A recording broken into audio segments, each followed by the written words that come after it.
তোমার বাবার phone number দাও। আমার কেউ নাই। তোমার মা বাবা ভাই বোন কেউ নাই? সংসারটা করি। কিসের সংসার? আমি আপনার বলছি আমি সংসার করবো, আমি আপনার বলছি আমি আপনার বিয়া করবো, আমি এই সংসার মানি না। আজকে আমি তোমাদের একটা খুবই গুরুত্বপূর্ণ টপিক নিয়ে আলোচনা করবো, তোমরা অবশ্যই নোট রাখবে। তুমি না না বসো। কি জন্য নাম তোমার? সন্দেশ। তুমি তোমার ফ্যামিলির অনেক আদরের, তাই না? একদম। কে কে আছে তোমার ফ্যামিলিতে? তো ফ্যামিলিতে বাবা আছেন, আমি দুজন। রসগোল্লা নাই? আহা, বাবার ডায়াবেটিস তো রসগোল্লা খাওয়া নিষেধ। কি করেন তোমার বাবা? তুমি বিজনেস করো। সন্দেশ, আমি তোমার পেপারস দেখেছি, তুমি গ্যাপ দিয়েছো। তুমি তো অলমোস্ট কমপ্লিট করে ফেলেছিলে, এখন আবার এখানে এসে সেকেন্ড ইয়ারে ভর্তি হলে কেন? স্যার, খাল কেটে কুমির আনা তো মানুষেরই স্বভাব। এমন একটা স্বভাব আমার আছে, কুমির চলে আসে, আমার লেখাপড়াটা আর হয়নি। শাহেদ, তোমাকে কোনোভাবেই ফোনে পাচ্ছি না। আমার আগামীকাল সেমিস্টার ফি জমা দেওয়ার লাস্ট ডেট। আমি এইবার যদি সেমিস্টার ফি জমা দিতে না পারি, আমি হয়তো পরীক্ষা দিতে পারবো না, হয়তো আমাকে ভার্সিটি থেকে বের করে দিবে। স্যার স্যার প্লিজ স্যার, একটা সুযোগ দেন স্যার, এবারের মতো একটা শেষ সুযোগ দেন স্যার।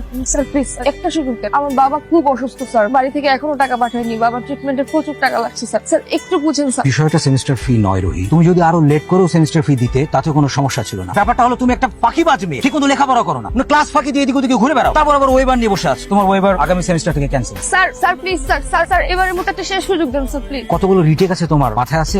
লেখাপড়াটা ঠিক মতো করো, ব্যাপারটাকে একটু ভালোভাবে ডিল করো। আসসালামু আলাইকুম। আমি আসলে শাহেদের ফ্রেন্ড না, গার্লফ্রেন্ড। ও আমাকে লাস্ট 1 বছর যাবত বিয়ের কথা বলে ঘুরাচ্ছে, বিয়ে করছে না। ইভেন 7 দিন যাবত আমি তাকে কোনো ফোনে পাচ্ছি না, সে আমার সাথে দেখা করছে না, কথা বলছে না। আমি ভাবলাম আপনার সাথে এসে ডিরেক্ট কথা বলি, সবকিছু ফয়সালা আপনার সামনে হোক। শাহেদ, আমি এসব কি শুনছি? বাবা, ও আমার পরিচিত, ওর সাথে আমার রিলেশন ছিল, এন্ড একটা পর্যায়ে গিয়ে আমি ভাবছিলাম যে ওর সাথে আমার যায়, বাট আই ওয়াজ রং বাবা। ও একটা গোল্ড ডিগার বাবা, ও টাকা পয়সার লোভী। মুখ সামলে কথা বলো তুমি। কি মুখ সামলে কথা? কি বলতে চাও তুমি? কেন আসছো আমার বাসায়? কেন আসছে বোঝো না তুমি? তুমি বিয়ের কথা বলে কেন ঘোরাচ্ছ? বাবা, শি ওয়াজ ম্যারিড। আমি মানে ওর সাথে আমার রিলেশনশিপ ছিল, বাট আমি কোনোভাবেই জানতাম না বাবা রিলেশনশিপের আগে ও ম্যারিড ছিল। ওর হাজবেন্ডকে ডিভোর্স দিয়ে আসছে আমার কাছে, এন্ড এটা আমি জানার পরেও আমি সেটা অ্যাকসেপ্ট করে নিছি। তুমি আমাকে যে পকেট মানি দিতা বাবা, সেখান থেকে আমি ওর সেমিস্টার ফি দিতাম, ওর খরচ দিতাম আমি। এরপরেও আমার সাথে চিট করছে, আমার সাথে শেয়ার করতে চায়নি, ও যে ডিভোর্সি। আমি তোমার কাছে কখনো এটা আশা করিনি। আঙ্কেল আঙ্কেল বিশ্বাস করুন, আমি লোভী না। আমি যা করেছি সবকিছু ওকে ভালোবেসে করেছি। আমার হাজবেন্ডের সাথে লাস্ট টাইম আমার বনিবনা হচ্ছিল না, আমি ওকে ভালোবেসে আমার হাজবেন্ডকে আমি ডিভোর্স দিয়েছি। তারপর থেকে আমি ঢাকা শহরে একা থাকি,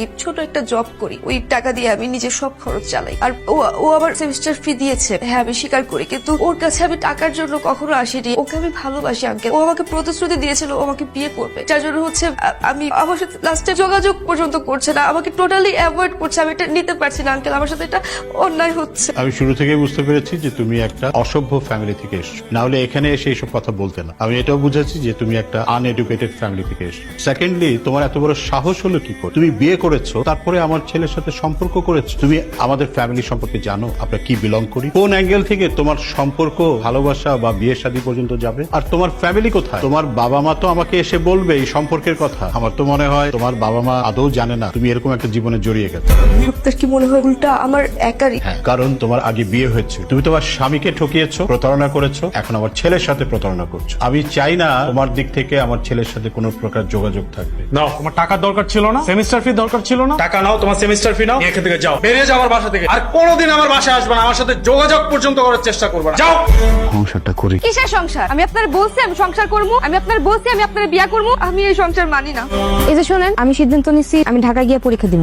ঢাকায় পরীক্ষা দিতে বকিল লিগা? তুমি স্কুল করছো ওই জায়গায়, কলেজ করছো ওই জায়গায়, এখানকার ভার্সিটিতে পড়ো। না, আমি ঢাকায় পরীক্ষা দিব। আচ্ছা ঠিক আছে, বুঝলাম। ধরো ঢাকা তুমি গেলা, তো আমার তো কাম কষ্ট হয়ে যায় না, তোমার দেখাশোনা করবো কে? আপনারা আমি আগেই বলছিলাম আমি আমার ইচ্ছা মতো পড়াশোনা করবো। আপনি যদি না পারেন আমার তালাক দেন, আমি যাইগা। আমি তো আপনার জন্য আমার পড়াশোনা ছাড়তে পারবো না।